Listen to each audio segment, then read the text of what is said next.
বুঝে শুনে উত্তর করেন। কাদার মাটি দিয়ে আমি মিজানুর রহমান আজহারি একটা মূর্তি বানালাম, মূর্তি বানিয়ে এটার আগুনে পুড়ে শক্ত বানালাম, এরপর আমি নিজ হাতে রং তুলি দিয়ে ডিজাইন করলাম, এরপরে এটার আমি বসালাম। বলেন তো আমি এটার স্রষ্টা না এটা আমার স্রষ্টা? এটার বানাইছে কে?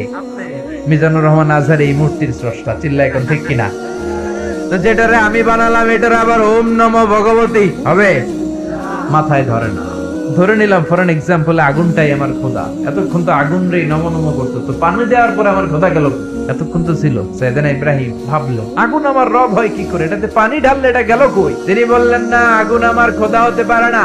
এরপর দেখলেন কিছু লোক গরুর পূজা করে, তাদেরকে কটাক্ষ করছি না, শ্রদ্ধা রেখেই বলছি। ভাবেন তো, তিনি দেখতে পেলেন গরুর পূজা করে, আবার যখন জুতা বানানো দরকার গরু জবাই করে ওই গরুর চামড়া দিয়ে জুতা বানায়া পড়ে। তো এইটারে খোদা মানে কি করে? খোদার গায়ের চামড়া দিয়ে জুতা, কত বড় বেয়াদব। সাইয়েদনা ইব্রাহিম এই কমন সেন্স খাটালেন, ওনার বুদ্ধি বিবেক খাটালেন, চিন্তা করলেন, অনুসন্ধান করলেন, করতে করতে করতে উনি মহা সত্যের সন্ধান পেয়েছেন।